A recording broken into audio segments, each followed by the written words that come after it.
Marina, Marina. Entonces recordemos, Tu cabeza el para cuello allá. del embrión está repartido, o sea, tiene llantitas por delante y no por detrás. Por detrás está lisito, por delante tiene llantitas. Y esas llantitas son 4, y son 5, y también son 6. ¿Por qué? Porque las que vemos son 4. El quinto desapareció durante la evolución y el sexto se fusionó con el cuarto. Entonces es importante recordar eso, que son 4, pero son 5 y también son 6. Ahora, cuando hablamos de hendiduras, de bolsas faríngeas, hablaremos nada más, por supuesto, de 4. Recordemos también que cada uno de los arcos faríngeos, de los arcos branquiales, de los arcos cervicales, todos esos nombres reciben, tiene su recubrimiento por fuera, que es ectodermo, por supuesto, y su revestimiento por dentro, que es endodermo, claro que sí. Y en medio tenemos que cada llantita, cada arco está relleno de mesénquima. Recordemos que la mayor parte de ese mesénquima es de la cresta neural. La menor parte de ese mesénquima es mesodermo paraxial, segmentado y no segmentado, aunque más bien no segmentado, somitómeros. Recordemos que caudal, o sea, hacia abajo, caudal de cada uno de los arcos, tenemos por fuera un surco o hendidura faríngea o branquial o cervical, y por dentro tenemos una bolsa. Entonces, este es el primer arco. Por debajo del primer arco tenemos el primer surco o hendidura por fuera y la primera bolsa por dentro. Igual, por caudal al segundo arco tenemos el segundo surco por fuera o hendidura y por dentro la primera bolsa. Recordemos que de las hendiduras o surcos, el único que tiene derivado adulto normal es el primero, y es el conducto auditivo externo. No es la caja timpánica, no. El conducto auditivo externo, el oído externo, es el derivado del primer surco faríngeo. Los demás surcos, el segundo, tercero y cuarto, no negativo, tienen un derivado adulto normal. Tienen derivados adultos, pero anormales nada más. Primero, acuérdense de las bolsas. Recordemos que los derivados de las bolsas, muy brevemente, la primera bolsa va a formar el oído medio, ahí sí, la primera bolsa va a formar la caja timpánica, el oído medio, también va a formar la trompa de Eustaquio. La segunda bolsa va a formar la amígdala palatina, aquí, las que se desinflaman luego cuando se enferman.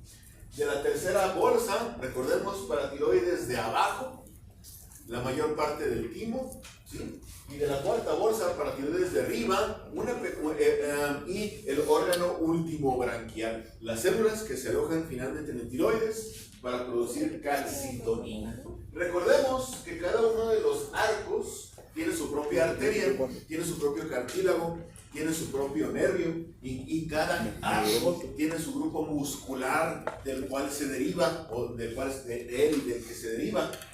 Entonces, recordemos, el primer arco es el trigémino, segundo arco el facial, el tercero el glosofaringio, el cuarto es el vago. Recordemos grupos musculares, masticadores, expresión facial, estilofaringios, músculos faringios.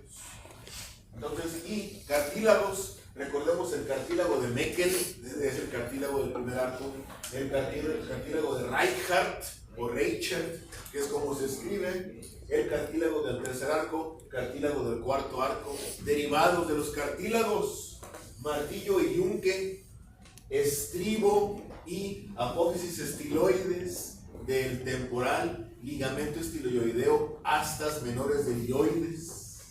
Del tercer arco, recordemos las astas mayores del ioides y la mayor parte del cuerpo del ioides. Y finalmente los cartílagos laringeos son derivados del cartílago del cuarto arco faríngeo. Todo eso lo recapitularemos brevemente en siguientes diapositivas también. Arterias, las arterias son muy sencillas. Primer arco aórtico, segundo arco aórtico, tercer arco aórtico, cuarto arco aórtico.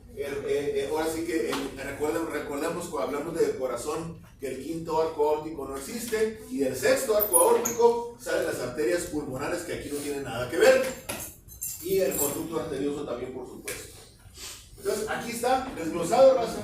Entonces, fíjense, esto, recordemos otra vez, el relleno de los arcos faríngeos, de los arcos branquiales, de los arcos cervicales es mesénquima. Dijimos que la mayor parte de ese mesénquima es cresta neural. La menor parte de ese mesénquima, mesodermo paraxial. Ahora, ¿qué son derivados mesenquimatosos de esto? Ah, bueno, pues la dermis de la cara, el hueso de la cara, el macizo facial, y en medio de los dos, los músculos. Entonces, acuérdense de un sándwich, raza, un sándwich. ¿Por qué? Los panes del sándwich es el hueso y la dermis, y la carnita del sándwich, en medio es el músculo. Entonces, los panes del sándwich son cresta neural, la carnita del sándwich, mesodermo paraxial. Entonces, la musculatura craneal, raza, la musculatura craneal viene, por lo tanto, del mesodermo paraxial. Y si me preguntan, mesodermo paraxial no segmentado, ¿por qué? Porque fíjense cómo los músculos masticadores, mesodermo paraxial no segmentado, músculos de la expresión facial, mesodermo paraxial no segmentado, estilofaríngeos, mesodermo paraxial no segmentado. Entonces, en gran medida, la musculatura craneal, raza, viene del mesodermo paraxial no segmentado, es decir, somitómeros. Muy bien, raza. Así las cosas con eso. Nervios, ya los mencionamos. Primer arco es el glosofaríngeo, perdón, discúlpeme, el trigémino. El segundo es el facial, tercero glosofaríngeo, el cuarto es el vago, por supuesto. Grupos musculares, ya lo dijimos. Primer arco, masticadores, el temporal, el macetero, vientre anterior del digástrico. El músculo del segundo arco, expresión facial. Músculos del tercer arco, estilofaríngeos, y los músculos del cuarto arco, ya lo dijimos, los músculos faringeos, más que nada los intraioideos. Entonces, estos, naturalmente, inervados por el trigémino, inervados por el facial, inervados por el glosofaríngeo, inervados por el vago. El vago, por supuesto, hace 20,000 cosas más. Este es tan solo un aspecto del vago. Cartílagos, repetimos, cartílago de Beckel da origen al martillo y el yunque, no a la mandíbula, pero sí martillo y yunque. El cartílago del segundo arco, ya lo dijimos, el de Reichardt, el estribo, la apófisis estiloides del temporal, el ligamento estiloideo, astas menores del yoides. El cartílago del tercer arco, astas mayores del yoides, cuerpo del yoides, cartílago del cuarto arco, cartílagos laringeos y también los primeros cartílagos traqueales también se derivan de ahí, del cuarto arco. Bolsas, ya lo dijimos, raza. Fíjense, sí, el primer arco y el segundo arco, la hendidura que los divide da origen al oído, al conducto auditivo externo. Por lo tanto, la oreja tiene contribución tanto del primero como del segundo arco. Yo les decía ayer en el repaso, tiéndanse por aquí en la hélice y verán una hendidura. Esa hendidura es la contribución entre el primer arco y el segundo arco. Aquí se la pueden tentar, su hendidura aquí cartilaginosa. Ahora, decíamos que de las hendiduras de los surcos, el segundo surco, el tercer surco, el cuarto surco no tienen derivados adultos normales, tienen derivados adultos anormales. ¿Por qué? Porque si estos surcos estos surcos tienen que experimentar dos cosas. Que este seno cervical que todos tenemos cuando somos embriones debe desaparecer. ¿Cómo desaparece? Desaparece gracias al crecimiento del segundo arco, el cual hace dos cosas: cierra el seno y rellena el seno. ¿Sí? Cuando el seno se cierra pero no se rellena, hay un quiste cervical. Cuando el seno persiste como tal, tenemos un seno cervical. Cuando aparte del seno tenemos una perforación de una de las membranas, es una fístula cervical, una fístula branquial. Ahora, hablando de bolsas, decíamos hace un momento que la primera bolsa, oído medio. Segunda bolsa, la amígdala palatina. Tercera bolsa, paratiroides de abajo, no las de arriba, las de abajo. Y el timo como tal. Cuarta bolsa, paratiroides de arriba, y el órgano último branquial, el cual da origen a las células que producen calcitonina en el tiroides, llamadas parafoliculares, llamadas células C de casa. Muy bien, entonces así las cosas con esto y básicamente es el rollo. Ahora, proceso, raza. Recordemos que la parte anterior de la cabeza del embrión está hecho de prominencias, de procesos. Un proceso frontonasal, procesos mandibulares, exactamente, bien notado.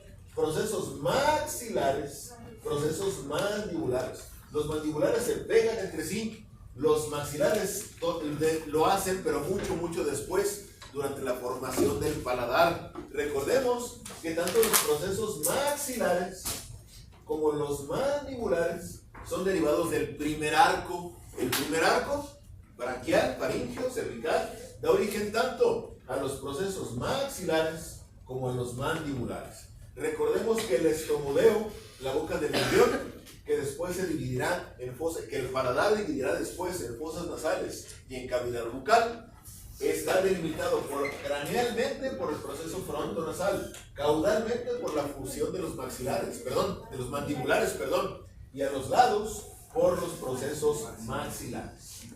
Molecularmente, raza, ahora sí que dos moléculas son las que se encargan de producir el proceso. Este es el proceso frontonasal, miren, frontonasal process. Este es el proceso frontonasal y son dos moléculas.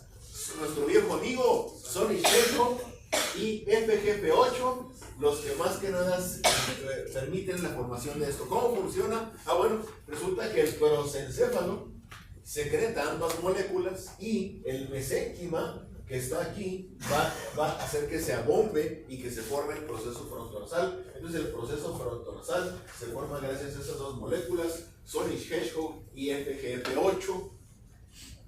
Recordemos que en la quinta semana el proceso frontonasal se dividirá en frontal, aquí en blanco, nasomedial, aquí en amarillo, nasolateral, aquí en azul. Recordemos que entre el nasolateral y el nasomedial de cada lado tenemos la fosita nasal. Y recordemos que no es un agujero profundo, no, es un bachecito apenas. Ahorita es un bachecito, después será una fosa nasal grandota. Pero este bachecito es importante, ¿por qué? Porque en el fondo del bachecito tenemos ectodermo, por supuesto, pero especializado. Ese ectodermo formará la placoda nasal y la placoda nasal formará el epitelio olfatorio. Entonces, no es cualquier ectodermo el que está aquí en la fosita nasal, no, es el que formará, el que consiste en las placodas olfatorias derecha e izquierda.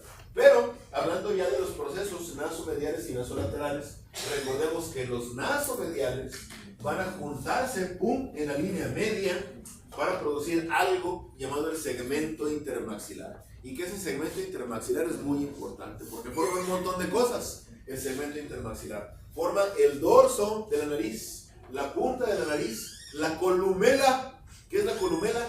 El tejido blando que divide ambas fosas nasales. El filtrum, la que es la parte que es del labio superior, que está abajo de la nariz. Formará también, no sé si ya mencioné, el tabique nasal. El tabique nasal se forma en el segmento intermaxilar. Y el más importante de todos es, sin duda, el paladar primario. El proceso palatino medial, el proceso palatino mediano, es el paladar primario, se forma gracias al segmento intermaxilar, que es producto de la fusión de ambos procesos nasomediales. El proceso nasolateral es mucho más humilde, porque el proceso nasolateral únicamente produce las alas de la nariz, nada más.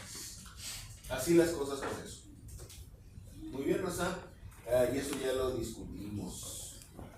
Eso. Ahora, hablemos de cráneos, raza, de cráneos, que es un problema que nos compete a todos, raza. ¿Por qué? Recordemos que ustedes han visto cráneos, ¿no? Se han visto a Hamlet dice, lo conocí bien, ser o no ser. Pero ese cráneo, raza, se divide en más que nada en neurocráneo y en viscerocráneo. ¿Y qué creen? De los dos tenemos una parte endocondral e intramembranosa. De este tenemos una parte endocondral e intramembranosa. De este tenemos una parte endocondral e intramembranosa. ¿A qué nos referimos con eso de endocondral e intramembranosa? Ahorita volvemos a eso. En efecto, es el modo en que se osifican, es decir, en la osificación endocondral requerimos un modelo cartilaginoso.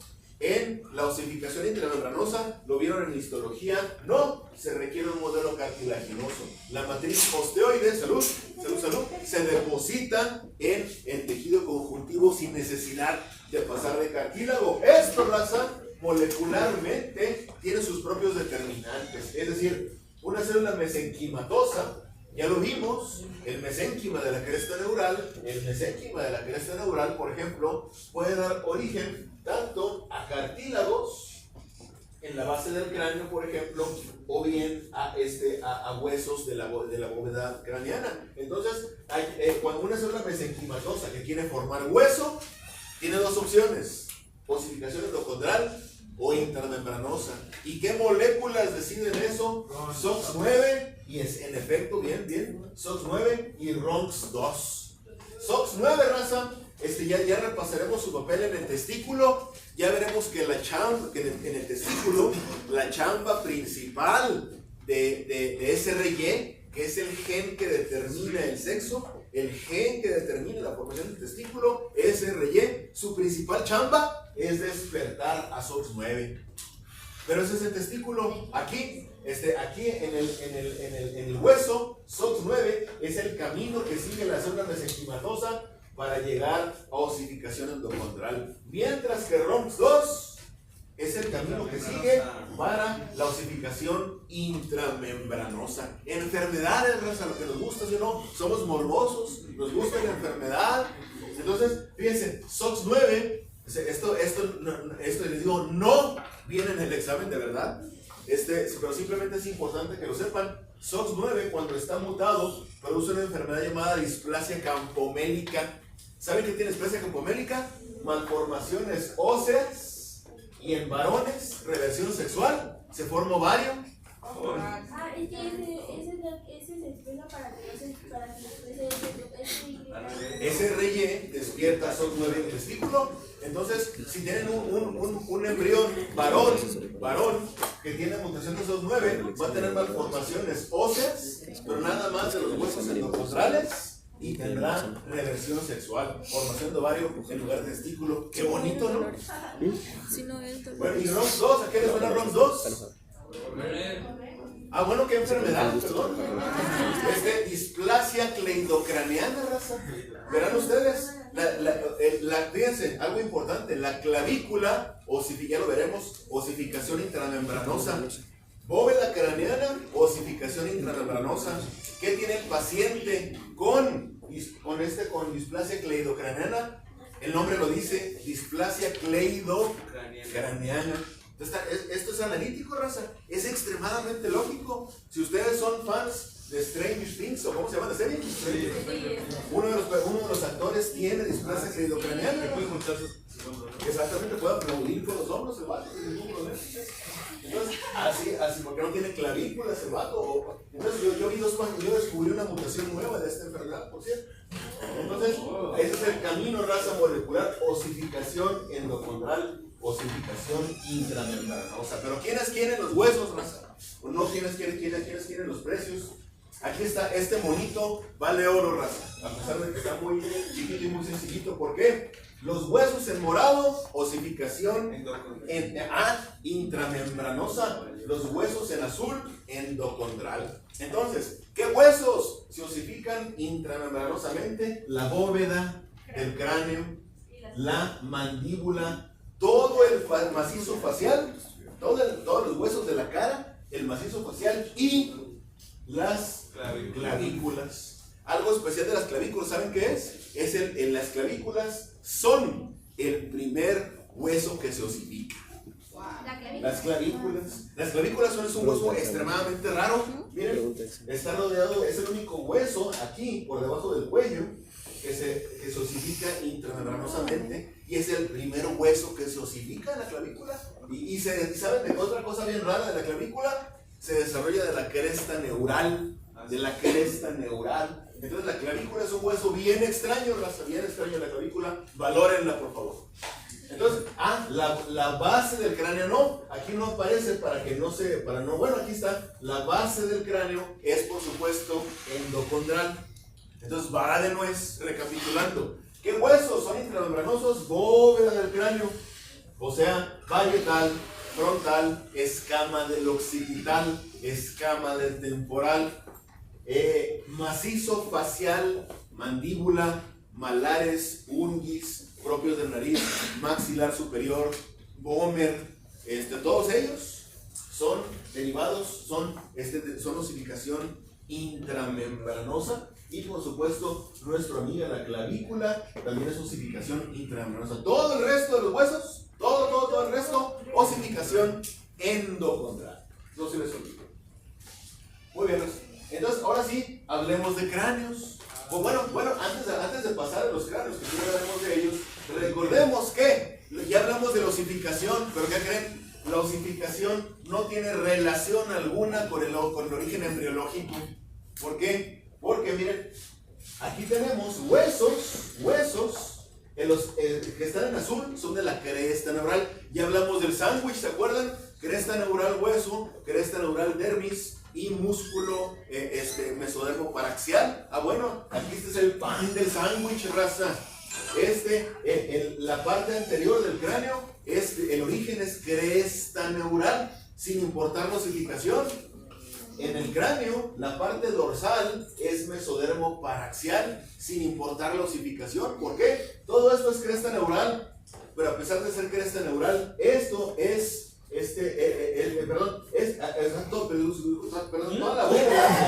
toda la bóveda, es osificación intramembranosa, sin importar que sea origen de cresta neural o mesodermo paraxial. ¿Qué creen? La base del cráneo es lo mismo. La base del cráneo, toda ella es osificación endocondral, sin importar que la parte ventral sea cresta neural y que la parte dorsal, en rojo, sea mesodermo paraxial, específicamente somitómeros. Entonces, mucho cuidadito porque nada que ver. Entonces fíjense, resulta que ahora sí podemos, sin importar, hablando de orígenes embriológicos y de método de osificación, ya podemos hablar de los cráneos, porque tenemos un neurocráneo, y el neurocráneo se divide en dos: un neurocráneo cartilaginoso, que es la base del cráneo, y un neurocráneo intramembranoso, que es la bóveda. Entonces, los huesos de la bóveda, parietales, escama del occipital, frontal, escama del temporal, ese es neurocráneo intramembranoso, mientras que base de cráneo es neurocráneo cartilaginoso, esfenoides, etmoides, piedra del temporal, apófisis basilar del occipital. Todo lo que es base del cráneo es neurocráneo cartilaginoso. Y hablando del viscerocráneo, cuando ustedes comen sus tacos de cabeza, están comiendo no sesos, están comiendo las vísceras de la cabeza. Se echan un taco de lengua, se echan un taco de ojo, ¿sí o no? Un taco de cachetito, de morcón, por así decirlo. Bueno, pues resulta, raza, que en el viscerocráneo también tenemos un viscerocráneo que es intramembranoso, que es los huesos de la cara y la mandíbula, y un viscerocráneo endocondral. ¿Cuál es el viscerocráneo endocondral? Ya lo vimos, miren, los derivados de los cartílagos faríngeos, ese es el viscerocráneo endocondral, es decir, el martillo y el yunque, el estribo, apófisis estiloides del temporal, todo el ilioides y los cartílagos laringeos, todo eso es el viscerocráneo endocondral. Entonces está fácil, ¿no? ¿Sí o no? ¿Por qué? Porque va de nuez, Neurocráneo tenemos dos. El membranoso, que es bóveda, y el endocondral, que es base. Del viscerocráneo tenemos dos. El membranoso, que es macizo facial, y el endocondral, que son los cartílagos de los arcos branquiales, de los arcos faríngeos. ¿Sí o no está fácil, Raza? No tienen que aprender, o sea, esta tablita, no tienen que aprendérsela. Ahí está. Otra tablita. No, ¿por qué? Porque ya lo pueden deducir. Si es base de cráneo, es neurocráneo endocondral. Si es bóveda, es neurocráneo intramembranoso. Si es macizo facial incluyendo la mandíbula, es viscerocráneo membranoso. Si es derivado de los cartílagos del primero, segundo, tercer, cuarto arco, entonces es viscerocráneo endocondral. ¿Sí o no está fácil? Sí. ¿Está chido? Muy bien. Así las cosas, raza. Entonces miren, ahí está básicamente lo mismo, los cráneos que ya discutimos. Ahí voy. Esa es la displasia cleidocraniana. Este chamaco no se le ve, pero tiene una fontanera gigantesca, tiene una mandíbula chiquita. Estos chamacos tienen una buena parte de ellos no muda de dientes, se queda con toda su vida con los dientes de leche. Yo vi un caso de esos.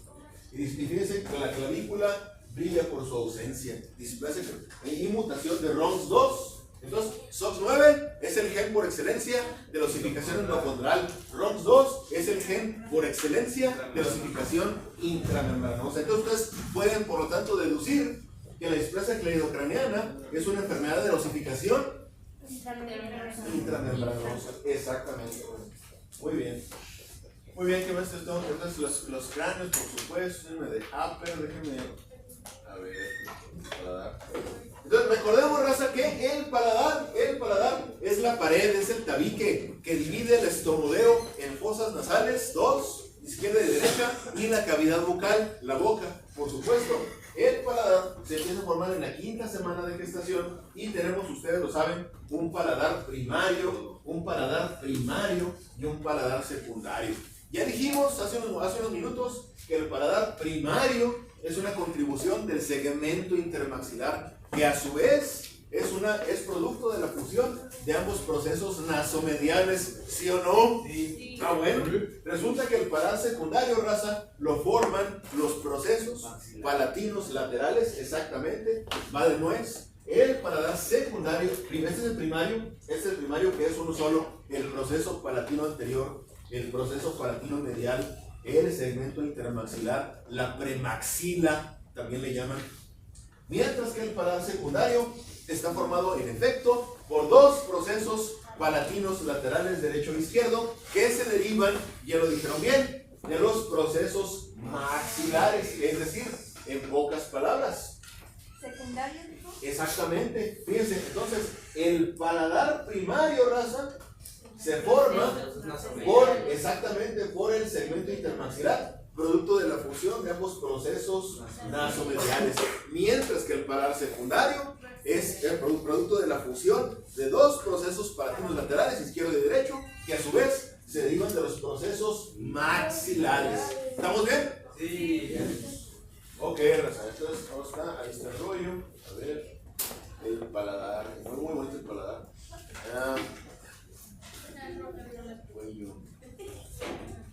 Entonces, raza, hablemos un poco de somitas, raza. Ya dijimos que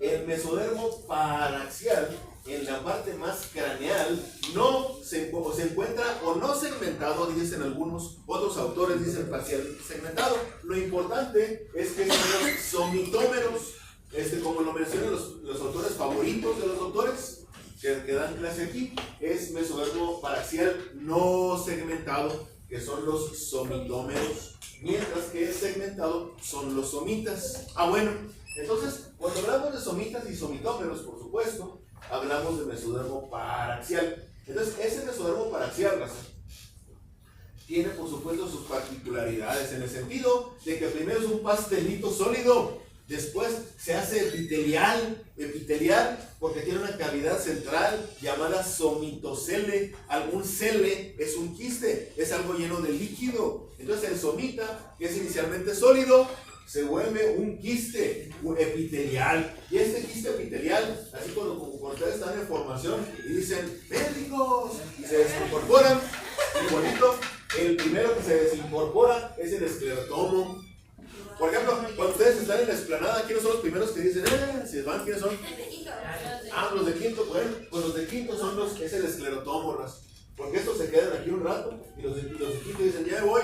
Entonces el esclerotomo es el primero que se va del somitocele y va a formar el esqueleto axial. ¿Qué es el esqueleto axial? Básicamente las vértebras, las costillas, los discos intervertebrales. Ese es el esqueleto axial y lo va a formar el esclerotomo. Es decir, los esclerotomos se juntan, el derecho y un izquierdo, para formar las vértebras.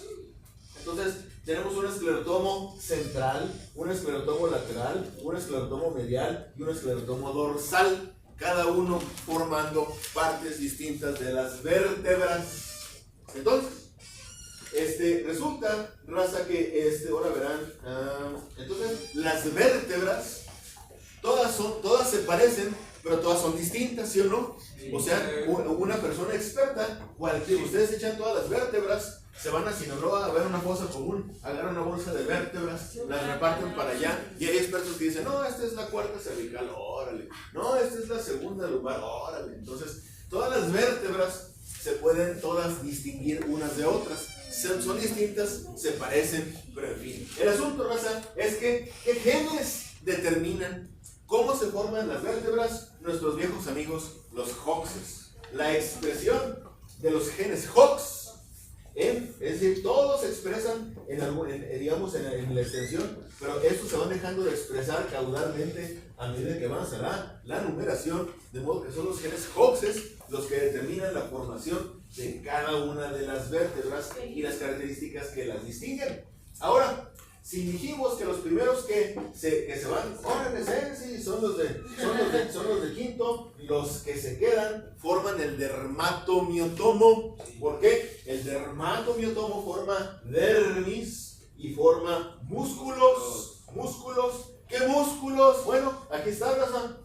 Fíjense, resulta que tenemos un miotomo dorsal y un miotomo ventral. El miotomo dorsal da origen a los músculos epiaxiales y a los músculos extensores de las extremidades, mientras que el miotomo ventral da origen a los músculos hipoaxiales y los flexores de las extremidades. ¿A qué nos referimos con músculos epiaxiales e hipoaxiales? Nos referimos básicamente a esto. Este es un pelado que ustedes así cogen como los magos. Entonces aquí está la rebanada del pelado, está acostado así. Esta es la espalda, esta es la panza. Entonces estos, fíjense, de aquí para acá, todo esto son los músculos epiaxiales. También los antiguos le llamaban el epómero, así le llamaban el epómero, o músculos epiaxiales. ¿Qué quiere decir epi? Arriba. ¿Qué quiere decir axial? El eje. El eje básicamente está aquí. Entonces hay músculos que están arriba del eje y músculos que están debajo del eje. Hipoaxiales, epiaxiales. Entonces, ¿cuáles son los músculos epiaxiales? Pues miren, aquí están. Es el erector espinal, los iliocostales, el psoas, claro que sí. Básicamente los de la espalda, en efecto, particularmente el dorsal ancho. Aquí está el dorsal ancho, es un músculo epiaxial. Los psoas ilíacos son músculos epiaxiales. El latissimus dorsi, el cuadrado de los lomos, esos músculos son epiaxiales. Y los músculos hipoaxiales, pues son los serratos, los oblicuos y ciertamente los rectos, claro que sí, son músculos hipoaxiales.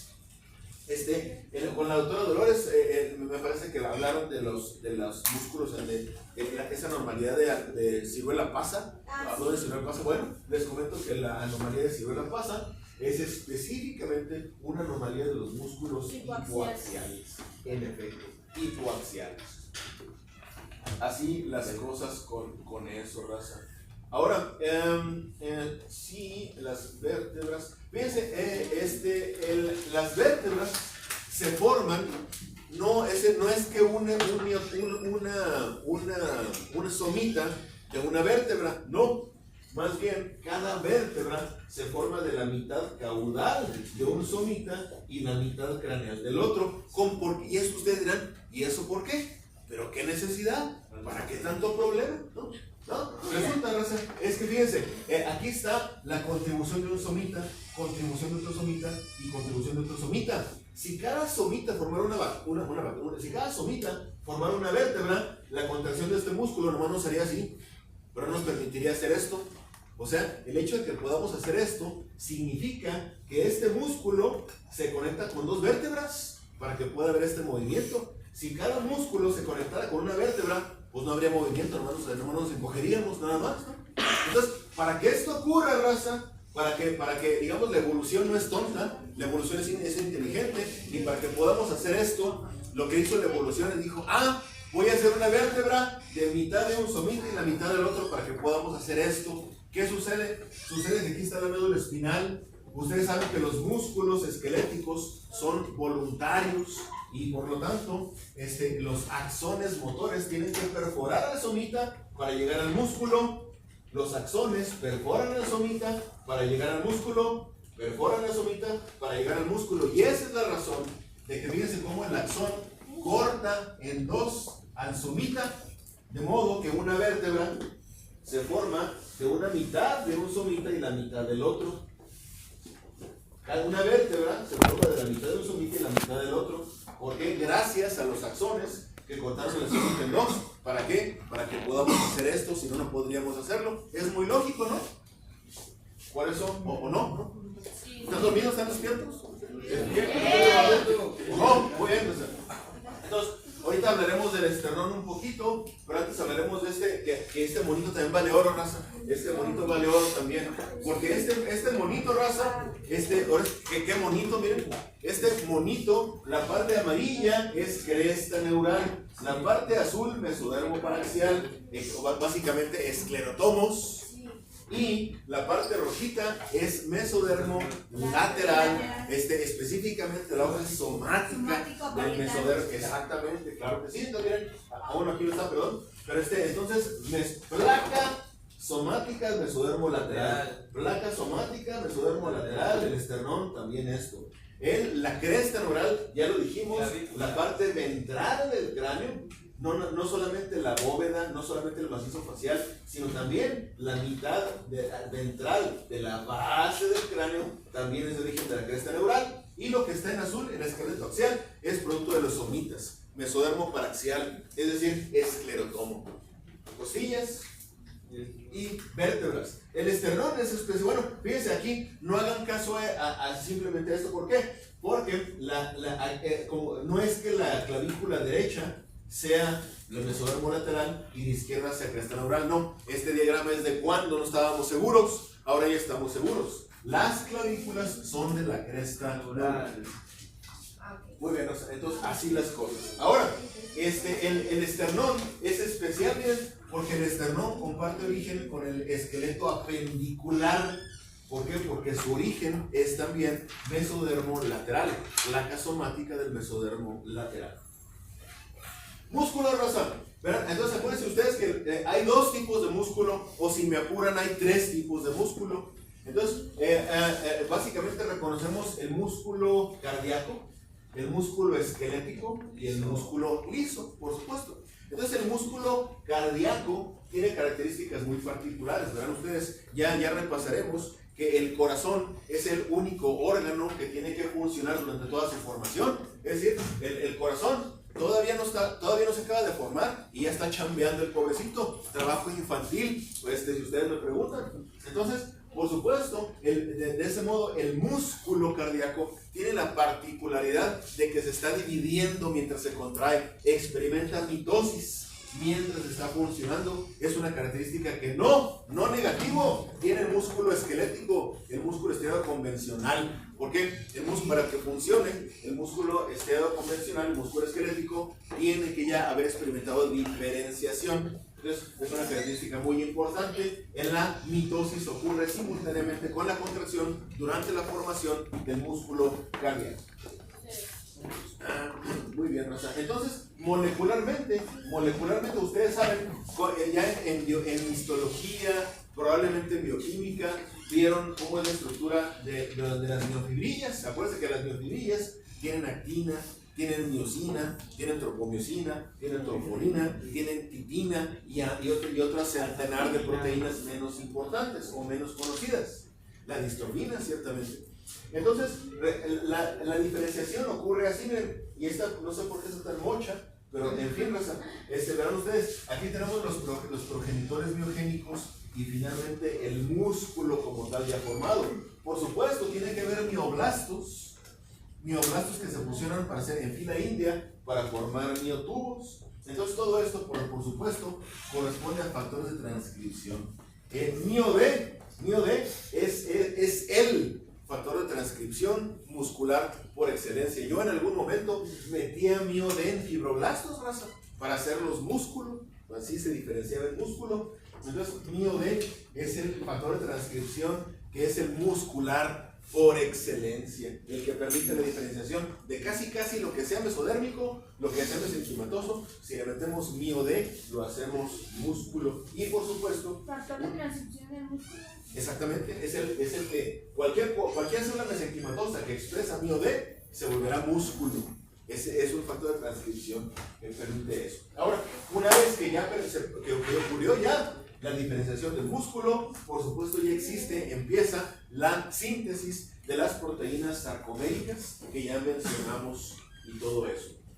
Hablando ya, raza, del aparato circulatorio, recordemos que la hematopoiesis es la producción de todas las estirpes hematopoyéticas, o más bien, todas las células de la sangre y los plástidos de la sangre se originan gracias a la hematopoiesis, es decir, en pocas palabras, la formación. A ver, espérame, 10 segundos, raza. Que no se esté quemando algo en el laboratorio. No, tranquilos. Todavía no.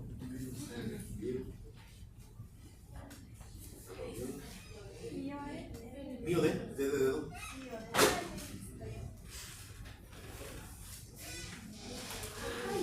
No.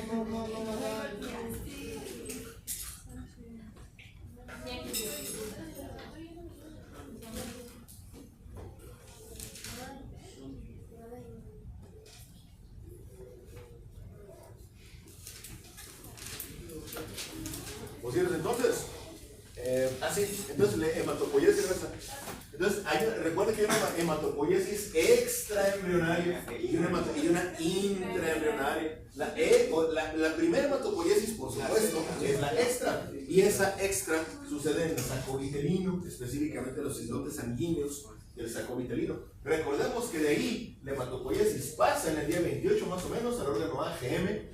Este órgano AGM, acuérdense, el acrónimo A es de aorta, G es de cresta genital y M es de mesonefros. Entonces recordemos, raza, que hay muchos órganos hematopoyéticos, unos más importantes que otros. Los más importantes, sin duda, son el saco vitelino, el órgano AGM, el hígado y la médula ósea. Los demás son más bien accesorios.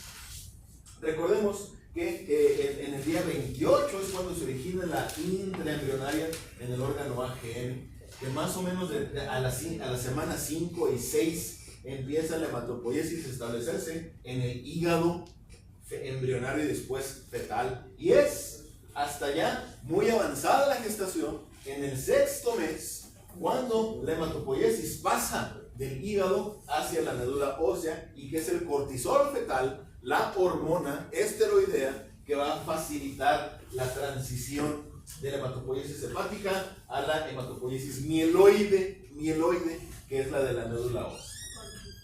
Cortisol, en efecto.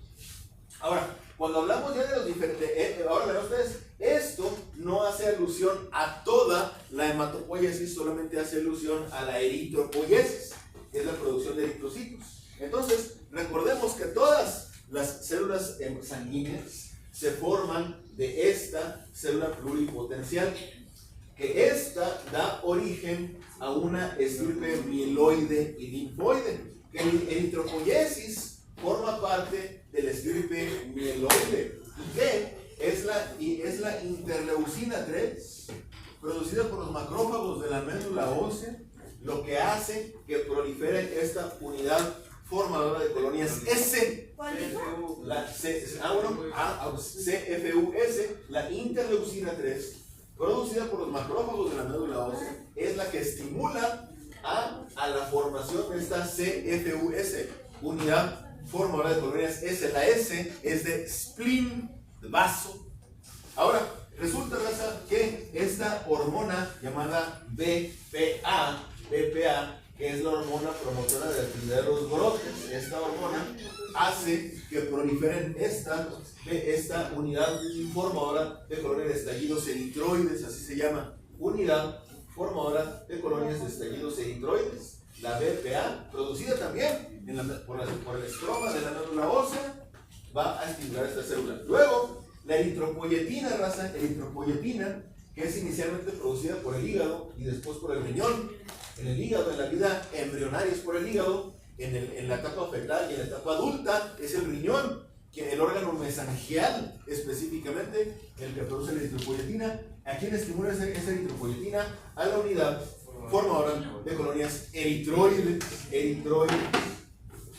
Es importante médicamente que ustedes sepan que la eritropoyetina no pasa la barrera placentaria. Es decir, si una señora embarazada que vive en Veracruz sube a Toluca, pues sube como 2000 metros en el nivel del mar, ella tiene que secretar eritropoyetina para producir muchos glóbulos rojos. Afortunadamente el niño que lleva adentro ni se entera, y eso es bueno. ¿Por qué? Porque la eritropoyetina no atraviesa la barrera placentaria. Luego, fíjense, cuando hablamos de la estirpe hematopoyética, tenemos a las células madres, que son todas estas son células madre. Tenemos a los blastos y a los eritrocitos. Entonces, los blastos, raza, es el proeritroblasto, el basófilo, el policromatófilo, el ortocromatófilo. ¿Esto qué quiere decir? Bueno, basofílico, porque tiene muchos ribosomas que se tiñen de morado. Policromatófilo, porque es de dos colores, es eosinófilo y es basófilo. Basófilo por el núcleo, basófilo por ribosomas y eosinófilo por la hemoglobina que tiene adentro. El ortocromatófilo, orto es el mismo, raza, orto es el mismo. Entonces resulta que el ortocromatofílico se llama así porque es del mismo color que los reticulocitos y los eritrocitos. Así las cosas. Es que se fuga sonido por ahí. Oigan, así es el asunto, raza. Ahora, esos son los blastos. Y el que expulsa el núcleo es el ortocromatofílico, llamado también normoblasto. Se vuelve reticulocito, pierde ribosomas y se vuelve finalmente el eritrocito. Esa es la eritropoiesis. Hemoglobina. Recordemos, razas, que la hemoglobina está hecha de 4 globinas. La hemoglobina del adulto. 2 alfa y 2 beta. Exactamente. Por aquí. Entonces, la hemoglobina, raza, se forma de 4 globinas, que como bien ya dijeron por acá, la del adulto, la que la mayor parte de nosotros tenemos, es los 2 alfas y 2 betas. Muchas gracias. Los adultos, entonces fíjense, 2 alfas y 2 betas. Entonces, esa es la hemoglobina esta. La hemoglobina A del adulto son 2 alfas y 2 betas. Cada uno con su grupo M. Cada uno con su átomo de oxígeno molecular. Bueno, con su molécula, perdón, de oxígeno, que es O2. Bueno, resulta que toda hemoglobina normal, raza, tiene que estar formada por un miembro de la familia de las alfas. Bueno, perdón, disculpen. Por 2 miembros de la familia de las alfas y 2 miembros de la familia de las betas. ¿Sí? Hay enfermedades como las talasemias, en las cuales en la beta talasemia se forman hemoglobinas anormales con 4 alfas, porque no hay betas, y esto es malo, esto es muy malo. En las talasemias beta tenemos 4 betas, lo cual es bastante malo, pero normalmente tenemos así, tenemos 2 de las familias de las alfas y 2 de las familias de las betas. Recordemos que las globinas que están codificadas, que las globinas de la familia, las globinas de la familia de las alfas están codificadas en el cromosoma 16, mientras que las globinas de la familia de las betas están codificadas en el cromosoma 11.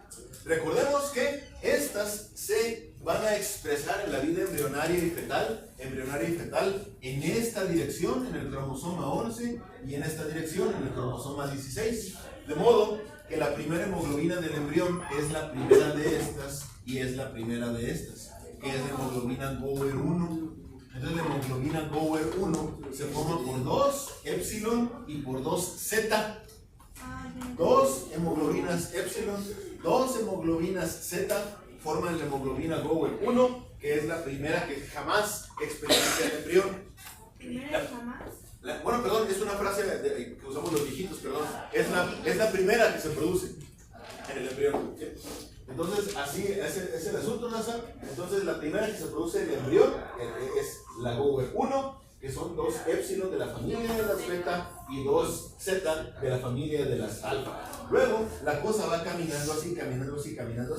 De modo que la hemoglobina más importante que ustedes tienen que recordar, de las más importantes que tienen que recordar, es por supuesto la hemoglobina fetal, porque exactamente 2 alfas y 2 gamas, porque la gamma es la globina por excelencia del hígado. Cuando hay hematopoiesis hepática se producen globinas gamma, por eso el feto tiene hemoglobina fetal, por eso el feto tiene hemoglobina que son 2 alfas y 2 gamas. Finalmente, el adulto normal, sin que no esté enfermito de ninguna cosa, tiene esta globina, 2 alfas y 2 betas y una pequeña proporción. A veces es 95,5, a veces es 98,2, pero la inmensa mayoría de hemoglobina es de este tipo. Así las cosas. Ahora,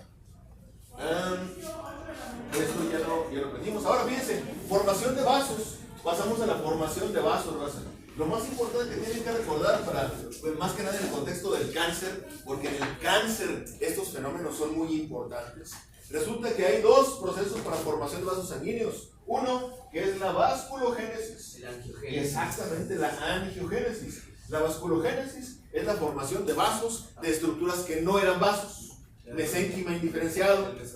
Por ejemplo, exactamente, bien. Mesodermo local, básicamente. Mientras que la angiogénesis es la formación exactamente de vasos a partir de vasos. Un plexo capilar existente se extiende más, eso es angiogénesis. Les comento que hay cánceres que hacen angiogénesis, pero los más agresivos hacen vasculogénesis. O sea, de la nada forman vasos sanguíneos. Entonces, vasculogénesis, formación de vasos, de estructuras que no eran vasos, del mesodermo, y la angiogénesis, la formación de vasos a partir de vasos preexistentes, la extensión de un lecho capilar preexistente.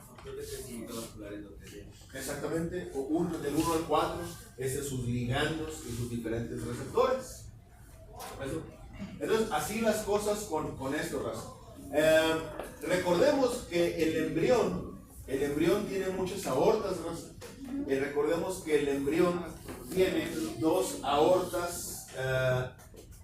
Tiene 3 aortas dorsales, una derecha, una izquierda y esta que es la caudal es la aorta dorsal. Entonces aorta dorsal a secas, aorta dorsal derecha, aorta dorsal izquierda. Recordemos que también el corazón del embrión vacía su sangre en el saco aórtico y que del saco aórtico salen arcos aórticos. Los arcos aórticos de igual manera son 4, pero también son 5 y también son 6. ¿Por qué? Son 4 los que van a formar los vasos, digamos, sistémicos. El quinto se pierde la evolución y el sexto es el pulmonar. Las arterias pulmonares, el tronco, el conducto arterioso, fíjense, las arterias pulmonares izquierda y derecha y el conducto arterioso, que es izquierdo, aunque muy tempranamente hay un derecho que después degenera. Esas estructuras son del sexto arco, el quinto arco no tiene derivados. recordemos cómo es la formación de los diferentes vasos. Es decir, recordemos que, fíjense, está fácil. Primer arco se va, desaparece. No sin antes dejar a la arteria maxilar y a la estapedia. Y el segundo arco desaparece también, no sin antes dejar a la ioidea. Mientras que el tercer arco es importante, porque el tercer arco, raza, va a formar la parte más proximal de las carótidas internas, mientras que la parte más distal de las carótidas internas se forma por las aortas dorsales de cada lado.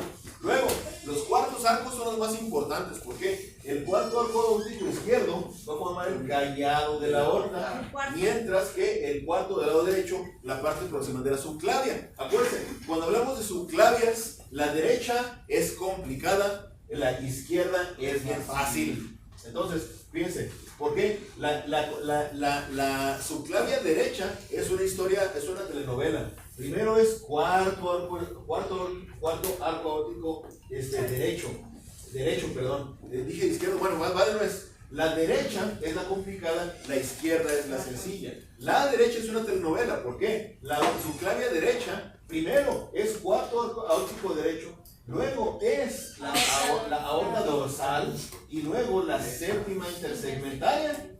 Entonces es la historia complicada de la subclavia derecha. La subclavia izquierda es sencilla.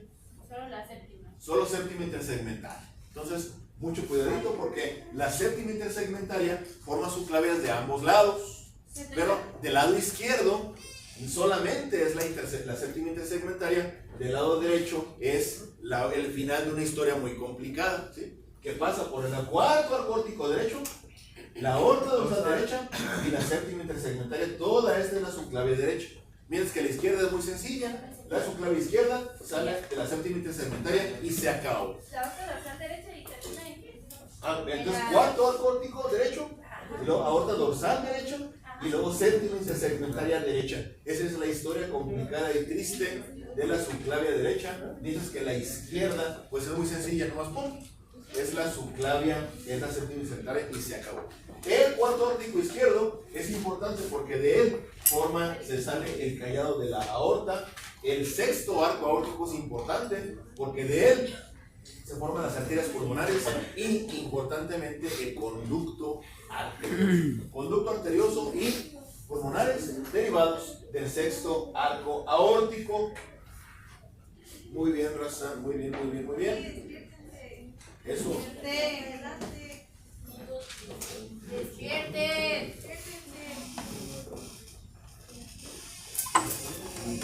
Doctora, ¿ves que el primer arco desaparece? ¿Qué forma? Bien, no. Igual. Forma la maxilar y la estapedia. Entonces, aquí está por escrito. La primera, el arco aórtico desaparece, no sin antes dejar la maxilar, la arteria maxilar, y el segundo arco aórtico deja la ioidea y a la estapedia.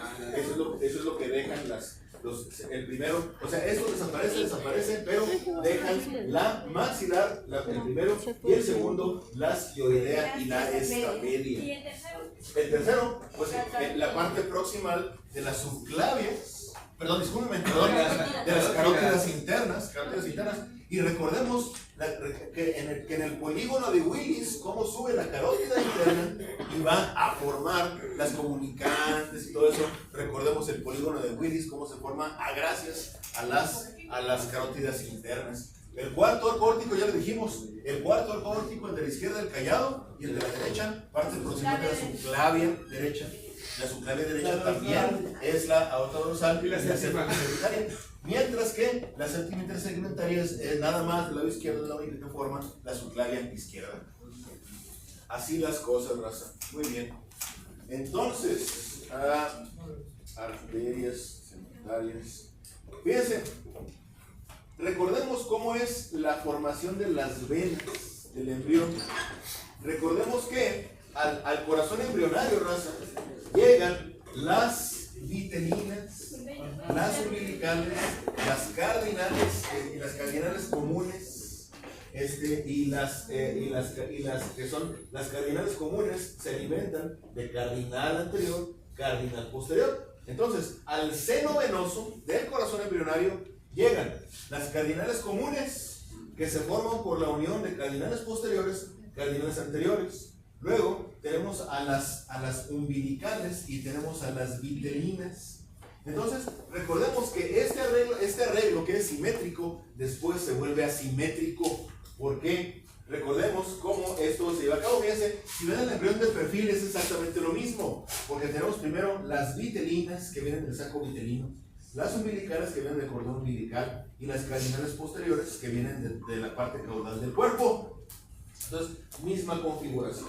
Entonces, recordemos también que tenemos plexos venosos, que aparte de las cardinales posteriores tenemos a las vitelinas, a las umbilicales, pero tenemos al plexo subcardinal, que se anastomosa y forma una anastomosis intersubcardinal, las venas del plexo subcardinal van a drenar. Recordemos que las arterias irrigan, las venas drenan. Entonces, ¿qué drenan el plexo subcardinal? En las estructuras urogenitales, las gónadas, los riñones, las suprarrenales. En pocas palabras, las venas renales, las venas suprarrenales, las venas espermáticas, la vena ovárica y la parte de las cavas que reciben esas venas se forman del plexo subcardinal. El plexo supracardinal tiene una historia más complicada aquí en amarillo. ¿Por qué? Porque este plexo supracardinal formará generalmente todo el sistema de las ácidos y en la parte más distal formará el segmento más terminal de la cava inferior, exactamente, de la supracardinal. Entonces fíjense cómo las ilíacas se forman por la anastomosis de las cardinales posteriores y luego se juntan para formar la cava. La primera parte de la cava es del plexo supracardinal. La parte que drena estructuras urogenitales es parte del plexo subcardinal y finalmente la parte más proximal de la cava inferior es de las vitelinas, Ahora, fíjense, algo importante, y es que aquí están las cardinales comunes. Aquí viene la cardinal posterior, la cardinal anterior, para formar cardinales esta y esta. Fíjense, raza, cómo la cardinal, estas venas cardinales van a formar diferentes estructuras. Fíjense cómo la cava superior se forma la cava superior se forma de la cardinal común derecha, mientras que la cardinal común izquierda va a formar el seno coronario. Recordemos que entre las cardinales anteriores después van a cambiar de nombre y se llamarán yugulares, y que entre las yugulares se va a formar una anastomosis, que es el tronco brachiocefálico izquierdo. Muy bien, así las cosas.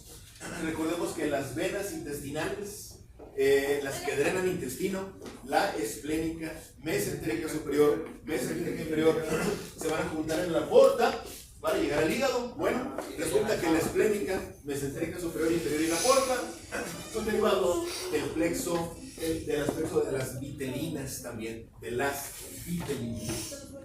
Ahora, ustedes dirán, oye, un momentito, ¿cómo que dos venas umbilicales? Si toda la vida nos han dicho que cuando cortamos el cordón umbilical son dos arterias de una vena. La respuesta es que esta es la izquierda, porque la derecha degenera. En efecto, la derecha. Entonces, la izquierda permanece, la derecha degenera. Por eso, a pesar de que tempranamente los umbilicales, en el cordón umbilical final del neonato, solamente permanece la izquierda. Muy bien, raza. Ahora, hablemos del corazón un poquillo, raza. ¿Por qué? Porque fíjense, el corazón tiene inicialmente, el corazón es un tubo, ¿sí o no? El de que después le pasan cosas. Entonces, ese tubo, raza, tiene inicialmente un solo atrio que tiene que dividirse en dos. Tiene una sola comunicación atrio-ventricular que tiene que dividirse en mitral y tricuspidia. Tiene un solo ventrículo que tiene que dividirse en ventrículo derecho e izquierdo. Tiene una sola arteria, el tronco arterioso, que tiene que dividirse en pulmonar y en aorta, ¿sí o no? La arteria pulmonar y en aorta. Entonces, ¿cómo sucede esto? Bueno, este proceso de septación recordemos, se forman por varios procesos que después repasaremos, pero recordemos que son los cojinetes endocárdicos. Denme chance con el ruido ambiental, Rosa. Recordemos que los cojinetes endocárdicos son los que van a dividir al único agujero atrioventricular en mitral y tricuspideo. Entonces, y recordemos que las crestas troncoconales son las que van a dividir al tronco arterioso en aorta y en arteria pulmonar. Entonces, las crestas troncoconales dividen al tronco arterioso en aorta y en pulmonar. Los cojinetes endocárdicos dividen al único agujero atrioventricular en mitral y tricuspideo. Recordemos también cómo ocurre el proceso de la septación auricular, de la septación atrial. Miren, aquí está como el único agujero atrioventricular, los cojinetes endocárdicos anterior y posterior, ventral y dorsal, van a fusionarse para producir un agujero mitral y tricuspideo. Recordemos que el único atrio que existe tiene que dividirse en atrios derecho e izquierdo, y que lo hacen gracias a un septum primum aquí en azul, un septum secundum aquí en verde, cada uno con su agujero. El agujero, recordemos, el agujero del septum primum, el primero que le sale por su crecimiento en forma de media luna, es el ostium primum. Pero recordemos que aquí, este agujero que le sale a la pared azul, este agujero que le sale al septum primum aquí en medio, este es el ostium secundum, y que el septum secundum aquí en verde también deja un agujero que es el foramen ovale. Entonces, ¿quién permite el paso de sangre normalmente para saltar a los pulmones? Que para que esta sangre pase del atrio derecho al atrio izquierdo es el foramen ovale. El foramen ovale es el que permite el paso de sangre del atrio derecho al izquierdo durante la gestación, y que una vez que ligamos el cordón umbilical, esto se va a cerrar y no va a permitir el paso de sangre. Es el foramen ovale. ¿Qué más de esto, raza? Recordemos, ya les había comentado que del tronco arterioso, las crestas troncoconales, producto de la cresta neural, van a separar este tronco arterioso en aorta y en arteria pulmonar. Muy bien, raza. Y así las cosas con eso. Las anomalías. Hablemos de extremidades. Entonces, las extremidades se parecen mucho cómo se forman. Hay pequeñas diferencias. Básicamente, en las extremidades tanto superiores como inferiores, tenemos nosotros 3 dimensiones. Es decir, yo les comentaba que todo objeto tridimensional en nuestro espacio, en nuestro universo, tiene una longitud, tiene un ancho y tiene un grosor. 3 dimensiones. La extremidad no es la excepción, porque la extremidad, raza, tiene su eje próximo distal, su eje dorso ventral y su eje antero posterior. Entonces, la forma en que se acuerdan cuál es anterior y posterior es que se acuerdan que el embrión está flotando así, ¿no? Porque esto es anterior, esto es posterior, esto es dorsal, esto es ventral, esto es proximal, esto es distal. Entonces, cada crecimiento, el crecimiento próximo distal, el crecimiento a este dorso ventral, el crecimiento antero-posterior, tiene sus propias vías de señalización, su propio centro señalizador, sus propias moléculas señalizadoras, que son como sigue, raza. En el eje próximo distal, ¿cuál es el centro señalizador? La cresta ectodérmica apical. Esta cresta ectodérmica apical básicamente es este engrosamiento del ectodermo que rodea al primorio de la extremidad y que va a secretar moléculas. ¿Qué moléculas? FGF2, FGF4, FGF8. Entonces, la secreción de FGF2, 4 y 8 por parte de la cresta, de esta cresta ectodérmica apical, es lo que promueve el crecimiento en el eje próximo distal.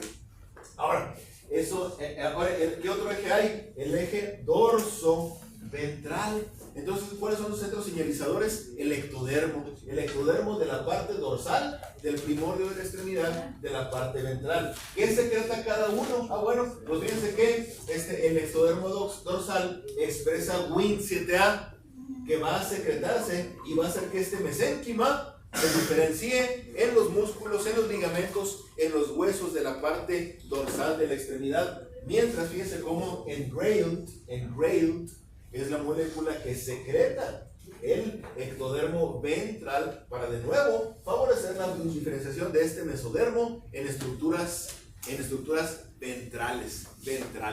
Finalmente, raza, el otro centro señalizador es este. Aquí entonces la mano está así. Es engrailed. N1, engrailed 1 es la molécula que secreta el ectodermo ventral para especificar qué parte de la extremidad es ventral, y mientras que WNT 7A lo secreta el ectodermo dorsal para favorecer la diferenciación de las estructuras dorsales de la extremidad. Finalmente, raza, ustedes no quieren que se forme un meñique acá, ustedes no quieren que se forme un pulgar acá. Hay que decirle a la mano, esto es anterior, esto es posterior. ¿Quién se lo dice? En la zona de actividad polarizante. Que si me preguntan dónde estaría en el adulto estaría aquí, secreta Hedgehog. Entonces el dedo que está más cerca de la secreción de Hedgehog forma el meñique, el que está más distal forma el dedo gordo, el pulgar. Entonces, y la señal, por supuesto, es Hedgehog. Entonces, esos son los tres ejes, raza, de la formación de la extremidad. El eje antero-posterior, el eje próximo distal, el eje dorso-ventral, cada uno con su centro señalizador, cada uno con su molécula señalizadora. Ahora, verán ustedes, la extremidad se comporta, la superior y la inferior se comporta exactamente igual cuando hablamos de todo esto. Entonces, ¿cómo hacemos para que no nos salga un pie aquí? Para que no nos salga una mano acá. En efecto, como dice el camarada, lo que diferencia a la extremidad superior de la inferior, en efecto, es la expresión de TBX5, que se expresa también en corazón, pero TBX5 en la extremidad superior y TBX4 en la extremidad inferior. Luego, raza, ¿cómo se forman los dedos? Básicamente, ¿cómo se forman los dedos? Bueno, resulta que la cresta ectodérmica, miren, aquí está la cresta ectodérmica apical todavía. Resulta, raza, que la cresta, ¿cómo se forman los dedos? La cresta ectodérmica apical permanece aquí, aquí, aquí, aquí y aquí, de modo que el crecimiento permanece y se interrumpe aquí, aquí y aquí y acá, de modo que el crecimiento no sigue acá. Ahora, las membranas que durante la gestación, exactamente, las membranas que durante la gestación tienen a los dedos pegados, van a experimentar muerte celular programada, apoptosis, para producir la separación de los dedos. Entonces, dos fenómenos producen los dedos. Uno, la interrupción de la cresta ectodérmica apical donde no hay dedos, la permanencia de la misma donde sí hay dedos, y la apoptosis, la muerte celular programada de los segmentos entre los dedos en formación. Ahora, la apoptosis también es importante para otros aspectos, es decir, ¿cómo sabe, digamos, bueno, recordemos que tenemos el tres segmentos, el autópodo, el zeugópodo y el acrópodo. Entonces, ¿cómo sabe el eje próximo distal dónde debe haber un hueso? ¿Dónde debe haber dos huesos? ¿Dónde debe haber muchos huesos? Bueno, eso es gracias a especificación también dorso-ventral. Y específicamente, raza, cuando la apoptosis está defectuosa, cuando hay un defecto en la apoptosis, lo que se ha visto es que hay una genesia de radio. La genesia de radio se genera a veces por defectos durante la apoptosis en la formación de la extremidad. Ahora, la formación de las articulaciones en las falanges, por ejemplo, es distinta a la formación del resto de las extremidades. ¿Cómo sucede? Bueno, resulta que se forma un solo primordio de un solo dedo. Cada dedo tiene un primordio. Entonces resulta que este precartílago experimenta de nuevo apoptosis, muerte celular. Esta muerte celular va a dejar una cavidad y las células que estaban aquí alrededor de la zona apoptótica son las que van a formar la cavidad, la cápsula sinovial, la cavidad y por lo tanto la articulación. Entonces, como vieron, la apoptosis, también la muerte celular programada, también es importante para la formación de las extremidades a través de la muerte celular de los primordios que forman un solo dedo, por ejemplo. Hablando del aparato urinario, raza, recordemos lo siguiente, y es que recordemos que el riñón, las estructuras urogenitales se forman gracias al mesodermo intermedio, y que este mesodermo intermedio va a permitir la formación de muchas cosas, entre ellas el riñón 1.0, 2.0 y 3.0. El riñón 1.0 es el pronefros, que nunca es funcional, pronefros, que nunca es funcional, es vestigial, no sirve de nada. Luego tenemos el riñón 2.0, que es el mesonefros, que ese sí tiene varias funciones. Tiene muchas funciones. Y así se acuerdan del órgano AGM, Ahí está. la M de mesonefros es hematopoyético. ¿Qué más sirve? El mesonefros también le sirve al embrión temprano como riñón. Resulta que este mesonefros tiene nefronas primitivas, pronefronas al fin, y le permite al embrión producir su primera orina. Esa es otra función del mesonefros. Otra función del mesonefros es que en él se va a formar la gónada, el testículo, el ovario, se forma en el seno del mesonefros. Y finalmente, la otra función que nos interesa del mesonefros es que los varones reciclamos la tubería del mesonefros para nuestros fines aviesos. Es decir, exactamente, el conducto mesonéfrico o de Wolf, que inicialmente sirve para conectar la orina de las nefronas mesonéfricas. Una vez que el mesonefro se involuciona, se queda la tubería, se queda el conducto. ¿Por qué? Los varones reciclamos esa tubería para hacer epidídimo, conducto deferente, vesículas seminales, conductos eyaculadores. Todo eso, los hombres somos muy ecológicos, reciclamos la tubería del mesonefros, a pesar de que el mesonefros ya se fue. Entonces, raza, mientras que el riñón del adulto es el metanefros. Entonces, pronefros, mesonefros, metanefros, vestigial, funciones importantes durante el desarrollo y para reciclar la tubería, y el riñón del adulto es el metanefros. Recordemos que ¿cómo se origina el metanefro, raza? El metanefro se origina porque muy tempranamente le sale una yemita, una evaginación al conducto de Wolf o mesonéfrico, y esa se llama la yema metanéfrica, el divertículo metanéfrico, la yema uretral. Todos esos nombres recibe la pequeña evaginación que experimenta el conducto de Wolf en la parte más proximal, donde se juntó con la cloaca. Esta va a ser el divertículo metanéfrico, la yema ureteral, que junto con el blastema metanéfrico circundante va a dar origen al riñón del adulto, al metanefros. Está más delgado. Entonces, raza, ¿cómo sucede esto? Bueno, sucede que, fíjense, aquí tenemos el conducto de Wolf o conducto mesonéfrico. Le sale la yema ureteral. Entonces la yema ureteral se pone a platicar ¿con quién? Con el blastema metanéfrico. Entonces hay partes del riñón del adulto que se forman del divertículo metanéfrico, de la yema ureteral, y hay partes del riñón que se forman del blastema metanéfrico. ¿Cómo sucede esto? Resulta que esta yema ureteral experimenta una bifurcación, se hacen 2, y luego 4, y luego 8, y lo hace unas 17 veces para formar miles, millones de hecho, de conductos colectores. Entonces, ¿qué sucede, raza? Sucede que el blastema metanéfrico, déjenme usted una mejor, aquí está, miren. Resulta, raza, que esta es una rama de la rama de la rama de la rama de la yema, sí, exactamente, yo usé el mismo reggaetón. Entonces, la rama de la rama de la rama de la yema uretral va a inducir al blastema metanéfrico para que forme vesículas renales. Entonces, la vesícula renal es lo que forma cada nefrona, mientras que el túbulo colector es lo que se forma de la rama de la rama de la rama de la yema uretral. Entonces fíjense, aquí está como un solo divertículo metanéfrico, una sola yema ureteral va a formar muchas cosas.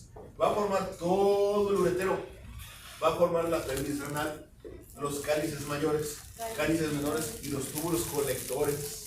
De modo que ureteros, pelvis y todos los cálices y hasta tubo colector es producto de la rama de la rama de la rama, de la yema ureteral, del divertículo metanéfrico, mientras que las nefronas per se son derivados del blastema metanéfrico gracias a que la yema uretral lo indujo a que formara vesículas renales. El blastema forma vesículas renales y es la vesícula renal la que va a formar la nefrona. El blastema metanéfrico es lo que va a formar la nefrona, mientras que la rama de la yema uretral formará todo hasta los túbulos colectores. O sea, en sí El colector y las vesículas. La nefrona las asas y todo eso se forman de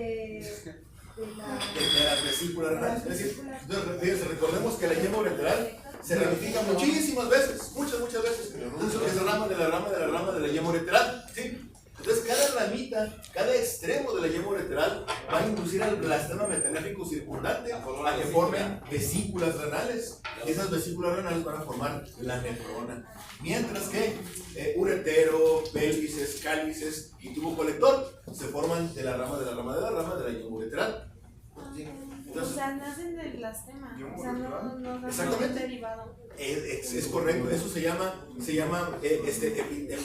transición epitelio-mesénquima o mesénquima epitelial. ¿Por qué? Porque tenemos un tejido mesenquimatoso que no es epitelial y que la inducción molecular por parte de la rama de la yema uretral hace que en las puntitas de ellas se forme el blastema, que es mesénquima, que es mesodermo intermedio, forma vesículas renales y cada vesícula renal formará una nefrona al final. Así las cosas, raza. Entonces, recordemos que la secuencia de Potter, raza, es el defecto, es la malformación grave que cursa con ausencia de riñones. Es decir, básicamente cuando haya genesia renal no hay orina. Si no hay orina, no hay casi nada de líquido amniótico. Y el pobre defecto, el pobre producto está todo así, todo hecho bolita, el pobre, ¿no? Secuencia de Potter. Ellos fallecen de hipoplasia pulmonar más que otra cosa. Ahora, fíjense, aprovecho para decirles que en la ausencia de secuencia de Potter, fíjense, el pie equinovaro es uno de muchos manifestaciones del síndrome de Potter. ¿Pero qué creen? El pie equinovaro aislado, en ausencia de otros defectos, también suele ser producto de un oligohidramios, aunque por supuesto no tan pronunciado como el que produce el síndrome de Potter. Entonces, sepan eso, que el pie equinovaro es una deformación generalmente producida por un oligohidramios no tan severo como el que produce el síndrome